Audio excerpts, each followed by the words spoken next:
오늘 시작은 고린도전서 3장 16절로 한번 말씀으로 시작해 보겠습니다.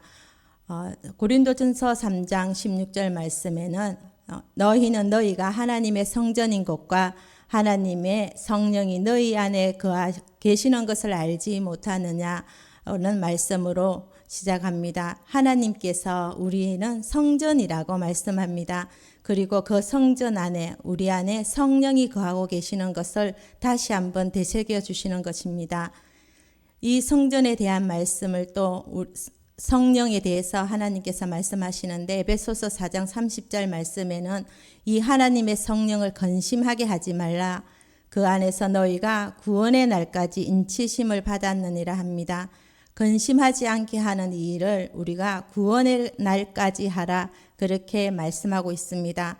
이 말씀에 대해서 우리가 아는 것이 중요한 것이 아니라 이 말씀에 대해 알면 우리는 살아내야 하는 것입니다. 성령을 근심하게 하지 말라 하셨는데 에베소서 4장 25절에서 32절 말씀에는 이 성령을 근심시키는 것이 무엇인지 구체적으로 말씀하고 있습니다. 성령을 근심시키는 것은 바로 거짓말하면 안 된다고 합니다. 또 도둑질하면 안 됩니다. 우리가 화를 내어도 안 되고 또 화를 내더라도 저녁에 해질 때까지는 이 모든 것을 푸는 것이 바로 성령을 가슴에 품고 사람의 모습입니다. 성령을 우리가 또 근심시키지 않으려면 에베소서에 말씀하시는 것은 가난한 사람에게 구제하기 위해서 너의 손으로 수고해서 거둬들인 것을 나누어 주라고 합니다.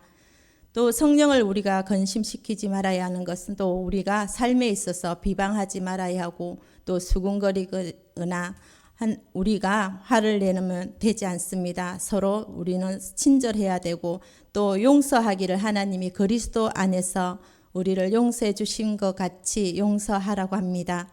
이 말씀대로 살기 위해서는 우리는 매일매일 싸워야 합니다. 우리가 살다 보면은 애써도 예상하지 못했던 그런 상실과 두려움이 우리들에게 닥칠 때가 있습니다.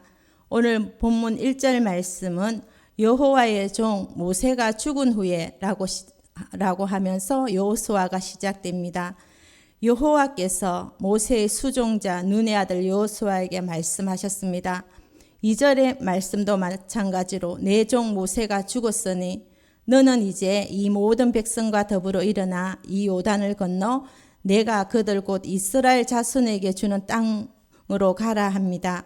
모세가 죽은 후에 여호수아가 시작되는데 두 번이나 내 종 모세가 죽었으니라고 시작합니다. 모세는 이스라엘의 역사상 가장 위대한 지도자였습니다. 하나님께서 인정하시고 하나님과 함께한 사람입니다. 마태복음 17장 말씀에도 보면 예수님이 변화산에서 영광스러운 모습으로 변형되실 때에 하늘문이 열리고 또 천국에 있는 사람들이 예수님과 이야기하는 사람이 있는데 그 중에 대표하는 두 사람이 나옵니다. 한 사람은 엘리야요, 한 사람은 모세입니다. 430년 동안 종살이하던 이스라엘 백성들을 군사 하나 없이 그 최강국 애굽에서 독립시키고 구원시킨 사람이 또 이 모세입니다. 모세는 최고의 자리에 올라가면서 본 사람이며 애굽의 왕자로서 학문과 무술을 배웠고 40년 동안은 귀족 생활을 하면서 강력한 지도자로서의 교육을 받았습니다. 또 40년은 광야에서 언둔 생활을 하면서 가장 높은 곳에서 가장 밑바닥까지 모든 방법을 다 경험해 본 사람입니다. 그리고 황폐한 광야에서 또 40년 동안 이스라엘 백성들을 이끌고 먹였던 사람이 모세입니다. 모든 방법을 다 경험해 본 사람입니다. 이 모세는 나라를 또 세우고 법을 제정하고 사람들을 생존시키는 그 능력이 탁월한 사람이었습니다. 모세는 또 제일 중요한 젖과 꿀이 흐르는 가나안 땅에 들어가야 됩니다. 그런데 가장 중요한 이 시기에 또 눈이 흐리지 않고 기력이 쇠하지 아니하고 건강한 모세가 죽게 되자 이 모습을 본 이스라엘 백성들은 큰 충격에 빠집니다. 그들의 마음을 둘 곳이 없고 그들의 마음은 갈팡질팡하고 어쩔 줄 몰라 했습니다. 그리고 이 모세를 이어서 지도자로 선출받은 여호수아는 더 마음이 둘 곳이 없습니다. 그래서 나는 못한다고, 나는 절대로 이 지도자의 역할을 감당할 수 없다고 거절할 수밖에 없는 말들이 저절로 나올 수밖에 없는 그런 상황에 처한 것입니다. 우리들도 그럴 때가 있습니다. 믿었던 사람이 세상을 떠나거나 건강한 사람이 무너지든지 사람과 사람 사이의 관계가 무너질 때 이 모세가 죽은 것 같은 그런 두려운 경험을 하게 할 때가 있습니다. 오늘 본문 말씀 2절 말씀에 내 종 모세가 죽었으니 이제 끝난 줄 알았지만 하나님은 모세가 죽었어도 너희들이 가야 될 길은 여전히 남아 있고 너희들의 마지막은 이곳이 아니라 바로 가나안 땅이라고 말씀하고 있습니다. 우리들도 두려움과 좌절이 있지만 우리들은 살아있는 동안에 여전히 살아야 합니다. 우리들의 마지막은 여기가 아니라 하나님의 심판대지만은 지금이 아닙니다. 지금 또 하나님은 우리에게 회개할 기회를 주십니다. 고린도후서 5장 9절에 우리는 몸으로 있든지 떠나든지 주를 기쁘시게 하는 자가 되기를 힘써노라. 이는 우리가 다 반드시 그리스도의 심판대 앞에 나타나게 되어 각각 선악간에 그 몸으로 행한 것을 따라 받으려 함이라 합니다. 우리가 죽으면 끝나는 것이 아닙니다. 심판대가 있다고 합니다. 그 심판대 앞에 우리가 섰을 때 하나님께서는 너희가 어떻게 살았는지 그 행위에 따라서 심판하시고 또 벌도 주시고 상급도 주시기 때문입니다. 언약을 지키시는 하나님의 신실함과 죄를 반드시 심판하시는 하나님이십니다. 좌절이나 근심이나 우리의 병이나 깨어짐이든 포기하지 말고 여전히 남아있는 삶을 하나님이 기뻐하시는 삶을 살기 위해서 우리는 최선을 다해야 된다는 것입니다. 현실은 답답하고 숨이 턱턱 막히는 일들이 많습니다. 이 여호수아도 똑같았습니다. 우리만 그런 것이 아닙니다. 또 여호수아는 더 했습니다. 왜냐하면 여호수아 앞에 있는 장애물이 참으로 기가 막히겠습니다. 지금 백성들을 들고 가야 되는데 그의 앞에 장애물이 있습니다. 요단강이 있다고 했습니다. 이 요단강이라고 하는 강 이름 자체가 빠르고 강한 강이라고 합니다. 빠르고 강한 강, 그냥 강도 아닙니다. 그런데 그것도 건너기 힘드는데 그 요단강을 건널 그때가 또 곡식벨 때고 요단강에 물이 가장 많을 때 평상시보다 물이 빠르고 강한데 곡식벨 때라 물까지 많고 넘치는 이 상황 속에서 이 강을 어떻게 건너야 되는 것일지 앞이 캄캄했습니다. 그리고 강을 건너면 평탄하고 끝나는 게 아닙니다. 강을 건너면 여리고성과 신장이 거대하고 싸움에 익숙한 가나안 땅의 족속들이 그곳에 있습니다. 도저히 이길 수 있는 방법이 없습니다. 그 대단한 모세도 못 건너간 요단강입니다. 모세도 못 들어간 그 땅을 내가 어떻게 이기느냐 말입니다. 거기서 끝나지 않습니다. 혼자이면 싸우다가 죽든지 강을 건너다가 죽든지 끝나는데 이 여호수아에게 책임이 있습니다. 이 많은 이스라엘 백성들을 데리고 가야 합니다. 2절에 너는 이 모든 백성들과 가라 합니다. 그냥 너를 따르는 백성들만 데리고 가면 좋을 텐데 이제 너는 이 모든 백성과 가라. 모든 백성입니다. 모든 백성은 착하고 좋은 백성만 있는 건 아닙니다.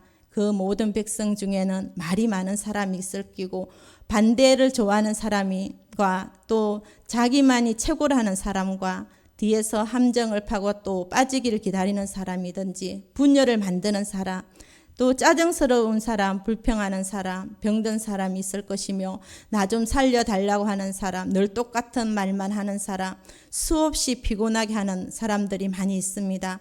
그런데 이 모든 사람을 다 데리고 가라고 합니다. 그 강하고 빠른 강을 건너라고 합니다. 나는 모세 같지 않습니다. 그렇게 말했을 텐데 가만히 생각해 보면 여호수아가 모세를 생각할 때 자기의 가장 큰 차이는 모세는 세상의 모든 것을 가지고 있고 힘 있는 사람이고 나는 아무것도 할 수 없다 생각합니다. 모세가 가지고 있었던 세상의 모든 것으로는 참으로 실패뿐이었습니다.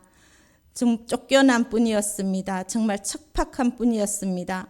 모세가 그런데 승리할 수 있었던 이유는 하나였습니다. 하나님을 붙드는 것이었습니다.